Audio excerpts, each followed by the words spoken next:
ایک بزرگ تھے، ہر وقت اللہ سے عافیت مانگتے تھے، ہر وقت اللہ سے عافیت مانگتے تھے، ہر وقت عافیت مانگتے تھے۔ لوگوں نے پوچھا، لوگ ان کو صالح جانتے تھے، نیک سمجھتے تھے کہ حضور آپ اور کوئی دعا مانگتے نہیں، عافیت ہی مانگتے ہیں۔ فرمانے لگے میں مانگا کرتا تھا شروع میں، بعد میں خیال آیا اور بھی دعائیں مانگا کرتا تھا، یہ احساس بعد میں نصیب ہوا۔ فرماتے میں مزدوری کرتا تھا، مال برداری کرتا تھا، ایک جگہ پہ ڈیوٹی کر رہا تھا تو تھک گیا، اور وہ جو کام لینے والے لوگ تھے ان کے رویہ بھی بڑا ترش تھا، تکلیف ہوئی۔ تو میں نے اپنے مالک کی بارگاہ میں عرض کی، مالک اگر 2 روٹی بغیر مجھے مشقت کے مل جائے دن میں تو تیری بارگاہ تو بڑی کریم ہے۔ کہتے ہو میں نے یہ دعا مانگ لی، ذرا میں تھوڑا آگے بڑھا تو 2 بندے آپس میں لڑ رہے تھے، میں ان کی صلح کرانے کے لیے، انہیں بچانے کے لیے آگے بڑھا، تو میں جس کو چھڑا رہا تھا دوسرے نے میرے اوپر ضرب لگا دی، میرا بھی سر پھٹ گیا۔ تھوڑی دیر کے بعد وہاں پولیس آ گئی، وہ تینوں کو لڑنے والا سمجھ کے اٹھا کے لے گئے، مجھے جیل ہو گئی۔ 2 روٹیاں بغیر مشقت کے روز ملنی شروع ہو گئی۔ دعا مانگی تھی نا کہ یا اللہ 2 روٹیاں مل جائے نا بغیر مشقت کے، کہتے ہیں وہ 2 روٹیاں روز ملتی، کوئی کام نہیں کرنا پڑتا، پر جیل ہو گئی۔ فرماتے ہیں میں بڑا پریشان تھا، روز روٹیاں پابندی سے آتی اور بہترین آتی، کھانا ملتا۔ پھر کچھ عرصے کے بعد میں نے سوچا کہ یار یہ دعا تو قبول ہو گئی نا تیری، اب تو اگر اس پر کوئی الگ بات کرے گا تو وہ تو غلط کرے گا۔ کہتے پھر خود ہی میرے دل میں اللہ نے بات ڈالی اور میں نے عرض کی، مالک 2 روٹیاں نہیں، مجھے تو عافیت چاہیے، مجھے تو عافیت دے، میرے اوپر تو کرم فرما، تو نظر رحمت کر، جے ایک قطرہ بخشے مینوں، جے ایک قطرہ بخشے مینوں تے کام بن جاندا ہی میرا، مہربانی کر عافیت عطا کر۔ فرماتے پھر خدا نے کرم کیا، کہاں سے اسباب بنے میرے جیل سے چھوٹنے کے، کون کون میرے ضمانتی بنے اللہ ہی جانتا ہے۔ فرماتے ہیں دروازے بھی کھل گئے، رزق بھی ملتا ہے، صحت بھی میسر ہے، سجدہ بھی کر لیتا ہوں، سویرے تلاوت بھی کرتا ہوں، شام کو مدینے والے کی بارگاہ میں رج کے درود و سلام بھی عرض کرتا ہوں، میں ممکن ہوتا ہے تو کسی غریب کی داد رسی بھی کرتا ہوں۔ اب سمجھ آئی ہے، ربنا آتنا فی الدنیا حسنۃ وفی الآخرۃ حسنۃ وقنا عذاب النار۔ اب سمجھ آئی ہے رب سے جب بھی مانگنا ہے عافیت ہی مانگنی ہے، اس سے کرم مانگ۔ ہم نے محدود دعائیں رکھی ہوئی ہیں، محدود، وہ جی فلانا کام میرا ہو جائے تو بھئی وہ ایک ہو گیا، اس کے بعد پھر نئی ٹینشن بن جائے گی، نہیں میں جی بچوں کی شادی کر لوں جی پھر میں فارغ ہوں۔ آپ شادی کر کے دیکھیں، لاگ پتہ جائے گا کیسے فارغ ہوتے ہیں۔ آپ یہاں رکتے کیوں ہیں؟ آپ خدا سے عافیت کیوں نہیں طلب کرتے؟ اس کی بارگاہ سے وہ کیوں نہیں مانگتے کہ جو ایک قطرہ ملے تو دنیا اور آخرت کے سارے کام ہو جائے؟ اس سے اس کی رحمت کا سوال کرے، اس سے اس کے کرم کا سوال کرے۔ اللہ کی بارگاہ میں بھی حاضر ہونا اور جچی تلی اور جناب ناپ تول کر اور محدود چیزوں کا سوال کرنا، مالک سے مانگے، اور وہ جب دیتا ہے تو دیتا بھی بے حساب ہی ہے، وہ جب عطا کرتا ہے تو کرم کے دروازے کھول کے عطا کرتا ہے۔ کہ نبی پاک علیہ السلام نے فرمایا اذان اور اقامت کے درمیان جو وقت ہوتا ہے اس میں دعائیں رد نہیں ہوتی، دعا مانگا کرو گے تمہاری اللہ اپنے فضل سے قبول کر لے گا۔ عرض کی یا رسول اللہ کیا مانگے؟ تو فرمایا عافیت مانگو رب سے۔ حضرت انس بن مالک حدیث کے راوی ہیں رضی اللہ تعالیٰ عنہ، یہاں بھی فرمایا یہ عین قبولیت کا ٹائم ہے، اب اللہ سے عافیت مانگ لو، اس کی پناہ۔ ہم دعاؤں میں بھی محدود ہو جاتے ہیں، رب دا طالب کوئی نہ ملیا، جو ملیا طالب زردہ ہو، دعاؤں میں بھی حد بندی۔ بعض اوقات بچے بھی تربیت کرتے ہیں نا، ایک مولانا ہے، ان کا خیال ہے کہ انہوں نے مجھ سے کچھ پڑھا ہے تو کبھی کبھی استاد جی کہہ دیتے ہیں، بہت پرانی بات ہے، انہوں نے مجھے فون کیا کہ اگر آپ کبھی تشریف لائیں، تو میں نے کہا پتر دعا مانگ اللہ کو چھوٹی جی گڈی دے وے۔ تو اس بچے نے میری بڑی تربیت کی، کہنے لگا استاد جی اللہ کو لو منگنی ہے تو بڑی ساری منگو، آپ نے محدود کیوں کیا کہ بھئی یہ چھوٹی سی اللہ گاڑی کیوں اللہ چھوٹی دے، رب دے تو بڑی دے اور رحمت سے دے، اللہ سے مانگنی ہے نا جی۔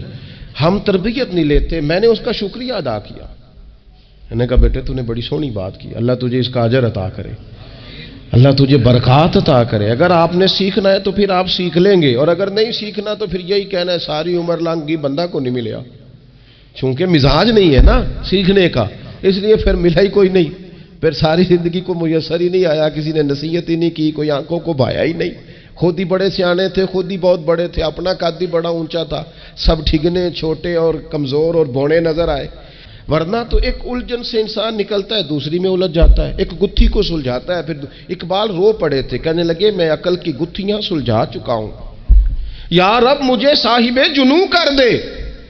اللہ یہ بڑا میں نے ہیر پھیر دیکھ لیا، مجھے دیوانہ بنا، اب مجھے جنون ہو، اب میں کسی کے لیے رویا کروں، اب میں کسی کی یاد میں تڑپا کروں، اب میں رات کسی کے لیے میری آنکھیں بیدار رہیں۔ یہ بڑی ہو گئی دنیا داری، عقل کی گتھ حالانکہ نہیں سلجھتی، پر اقبال کہتے ہیں عقل کی گتھیاں سلجھا چکا ہوں، یا رب مجھے صاحب جنوں کر دے۔ اور پھر کہنے لگے بجھی عشق کی آگ اندھیر ہے، اب یہ مسلمان نہیں، یہ خاک کا ڈھیر ہے، تو مٹی بن کے رہ گیا۔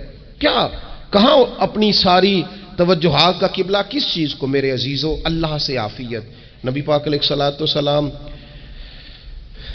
نے ایک شخص سے پوچھا کیا دعا مانگ رہے ہو؟ تو اس نے کہا یا رسول اللہ میں اللہ کی بارگاہ میں صبر کا سوال کر رہا ہوں۔ تو حضور فرمانے لگے صبر تو مصیبت پر ہوتا ہے۔ یا رسول اللہ پھر کیا مانگوں؟ آپ ان جملوں اور لفظوں کی گہرائی کو سمجھیں، صبر کے لیے تو پہلے مصیبت آئے گی، پھر صبر آئے گا۔ تو یا رسول اللہ کیا مانگوں؟ فرمایا تو رب سے عافیت مانگ۔ مانا کیا ہے؟ مصیبت آئے کیوں؟ اللہ تجھے اپنی حفاظت کے حصار میں لے لے، وہ وقت ہی کیوں آئے کہ جب تیری طبیعت الجھ جائے، جب تو پریشان ہو جائے، جب تو اللہ سے عافیت مانگنا۔ جب تو عافیت مانگے گا تو اگر کبھی مشکل آئے گی بھی نا، تو خدا پھر اپنے فضل سے مشکل سے نکلنے میں رستہ بھی بڑی جلدی عطا فرمائے گا اور تیرے اوپر فضل فرمائے گا۔ اگر عافیت، یہ جو ہم نبی پاک کی امت ہے نا، تو یہ ہمارے گرد اللہ کے فضل اور اس کی رحمت کا حصار ہے، یہ حصار ہے ہمارے گرد۔ وہ درویش نے کہا تھا نا کہ کروں شکر کتنا اور کروں فخر کتنا کہ تیرے کرم نے مجھے فائز المرام کیا۔ دیکھو بنا کے سید عالم کا امتی مجھ کو گناہ سے پہلے ہی بخشش کا انتظام کیا۔ ابھی میں نے غلطی کی نہیں، لیکن مجھے حضور کا غلام بنا دیا، بخشش کا بندوبست پہلے ہو گیا۔ اپنے مالک سے بیمار بھی اس سے عافیت مانگیں، مقروض بھی اس سے عافیت مانگیں، بے اولاد بھی اس سے عافیت ہی مانگیں، صاحب اولاد بھی اس سے عافیت ہی مانگیں، جو دولت کے حصول کے رزق حلال کے خواہش مند ہے وہ بھی اس سے عافیت مانگیں، اور جن کی جھولی اس نے بھر دی ہے وہ بھی اپنے رب سے عافیت ہی مانگیں۔ مالک سے جب سوال کریں، ایک بزرگ تھے انہوں نے تو اپنی انگوٹھی میں لکھوا لیا تھا کہ یا اللہ مجھے عافیت عطا فرما، مگر جب بھی دیکھتا ہوں یاد آ جاتا ہے کہ اللہ سے عافیت مانگنی۔ اپنے مالک کی بارگاہ کے اندر دیکھو، میں نے دیکھا ہے وہ کسی نے کہا تھا کہ تیری خواہش ہے کہ وہ تیری آرزو کرے پوری، اور میری خواہش ہے کہ تیری آرزو بدل جائے۔ کچھ لوگ ایسی خواہشات بھی لے کے آتے ہیں کہ جو پوری نہ ہو تو بہتر ہوتا ہے۔ اس لیے آپ کو پتہ ہے موت مانگنا جائز نہیں دین میں۔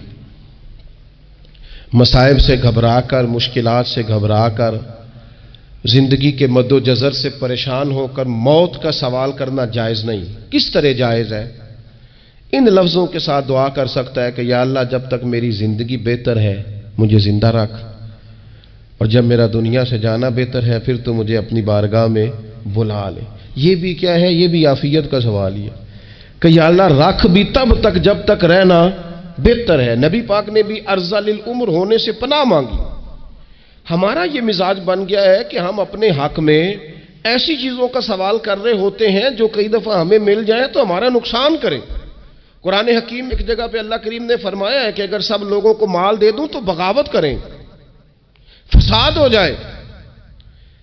کیا مانا کہ اپنا نقصان کر بیٹھے لوگ۔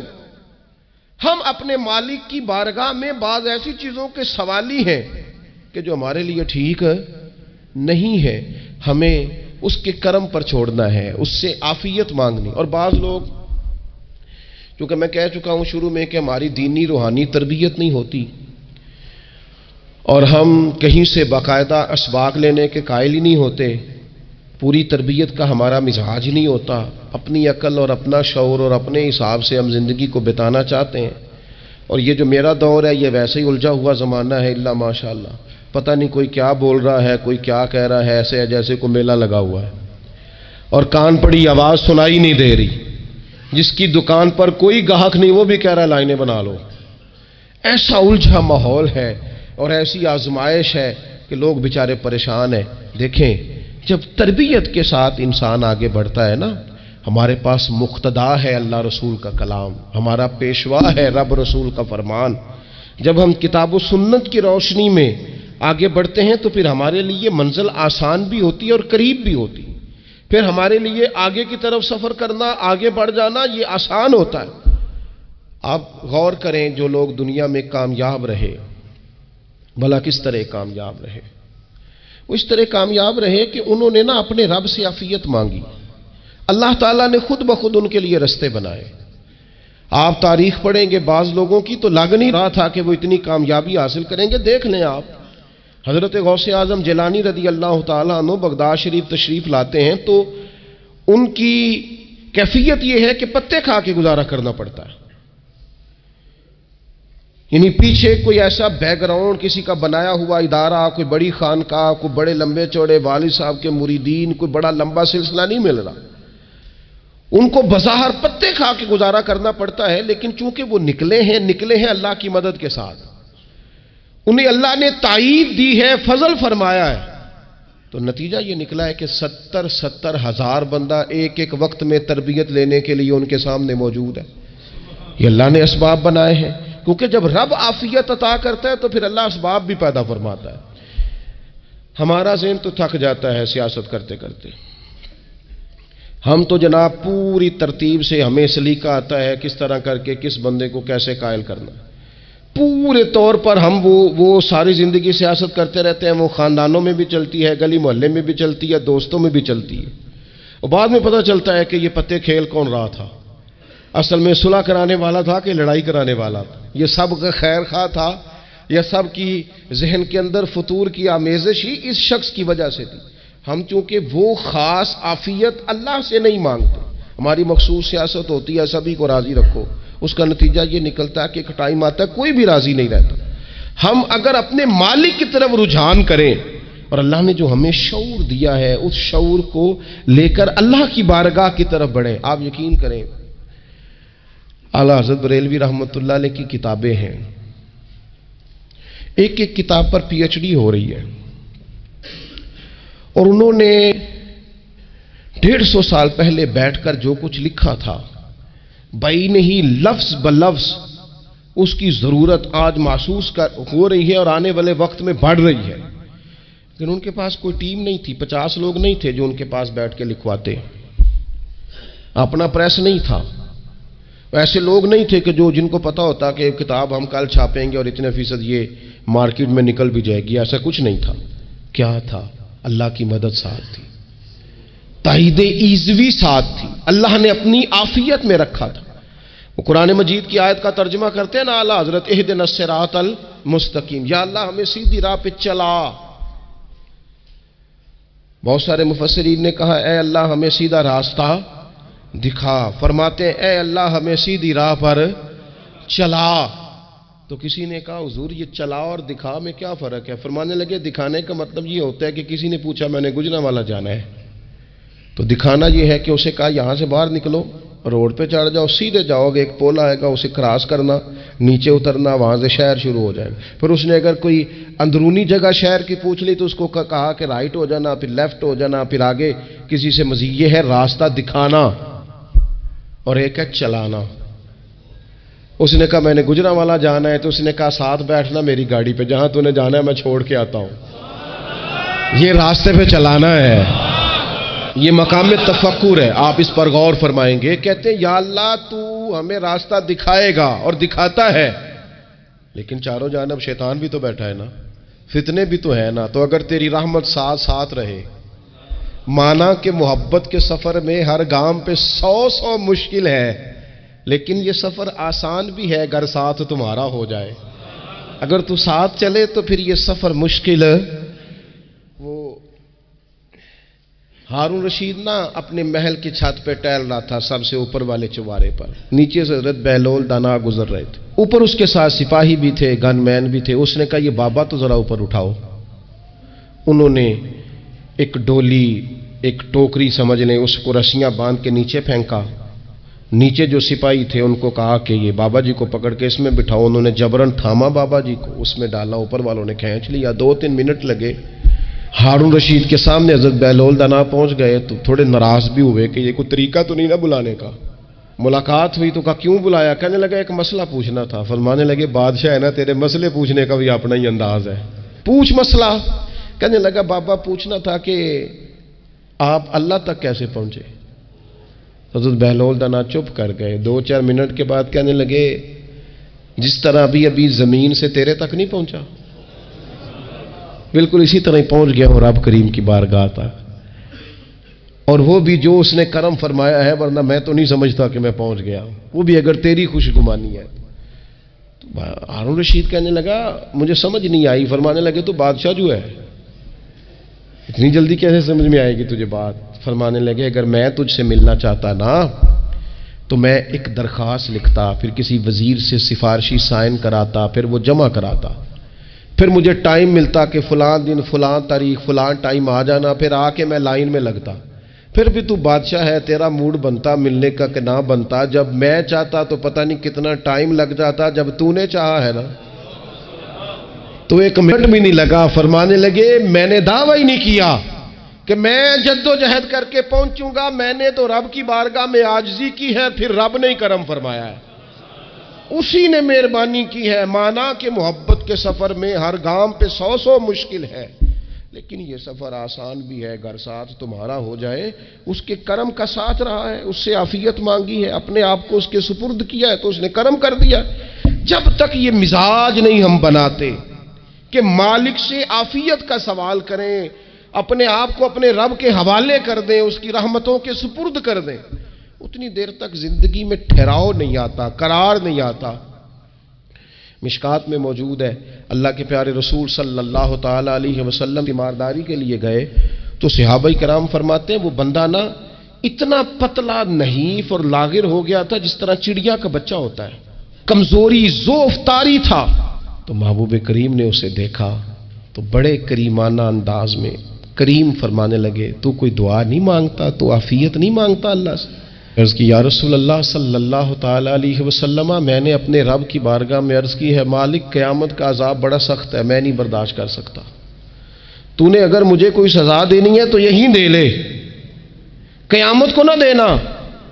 تو کہتے ہیں محبوب فرمانے لگے سبحان اللہ، او خدا کے بندے تو رب کی سزا دنیا میں بھی نہیں سہ سکتا، اللہ سے یہ بھی سوال نہ کر، تو رب سے کہہ ربنا آتنا فی الدنیا حسنۃ وفی الآخرۃ حسنۃ وقنا عذاب النار، تو رب سے دنیا میں بھی حسنہ مانگ، بھلائی مانگ، تو آخرت کے لیے بھی بھلائی مانگ، تو اس سے عافیت کا سوال کر، تو نے یہ سوال کیوں کیا؟ عرض کی یا رسول اللہ کرم ہو گیا ہے، مجھے سمجھ آ گئی ہے، اب میں اسی طرح ہی کروں گا۔ عزیز دوستو ہم کہاں سہ سکتے ہیں؟ ہم دنیا میں رب کی سزا ہم نہیں سہ سکتے، ہم کمزور ہیں تو گرمی نہیں سہ سکتے، شدید سردی نہیں سہ سکتے، شدت کی بھوک لوگ نہیں سہ سکتے، کوئی آزمائش نہیں سہ سکتے۔ وہ جو لوگ بعض اوقات کہہ دیتے ہیں نا جی فلاں چیز ہمارے اعمال کا نتیجہ ہے، تو میں کیا کرتا ہوں نہ کو یار ہم تو یہ بھی نہیں سہ سکتے، ہم کہاں برداشت کر سکتے ہیں، ہمیں تو وہ معاف ہی فرمائے، ہم حساب والے ہے ہی نہیں، ہم تو صرف معافی والے ہیں۔ ہم سے نہ حساب پوچھے، اس نے حساب پوچھا تو پھر تو بڑی مشکل ہو جائے گی، اگر اس نے حساب پوچھا تو بڑی رسوائی ہو جائے گی، اگر حساب پوچھا تو مشکلات سامنے دکھائی دینے لگ جائیں گی۔ ہم سے تو وہ درگزر والا معاملہ کرے، ہم سے تو وہ کہے جا میں نے محبوب کے صدقے تجھے معاف کیا، جا تیرے لیے رحمت اور بخشش والا فیصلہ کیا، وہ کوئی سبب اس کی رحمت کسی سبب کو دیکھ لے اور درگزر کر لے۔ تو آج کی پوری گفتگو میں آج آپ کو بڑی ذمہ داری سے یہ گزارش کر رہا ہوں، اللہ سے عافیت مانگے، ہر وقت عافیت مانگے۔ میری سالوں سے روٹین ہے، میں دعا مانگتا ہوں اللہم انا نسألک العفو والعافیت فی الدین والدنیا والآخرہ، اور یہ خاموش تبلیغ ہوتی رہی، میں مانگتا رہا، کئی بچوں کو ویسے یاد ہو گئی، اس کو یاد کر لیں، اللہ سے عافیت مانگیں، دین میں، دنیا میں، آخرت میں، اس کو اپنا مزاج بنائیں۔ اللہ تبارک و تعالی ہم سب کو عافیت نصیب فرمائے۔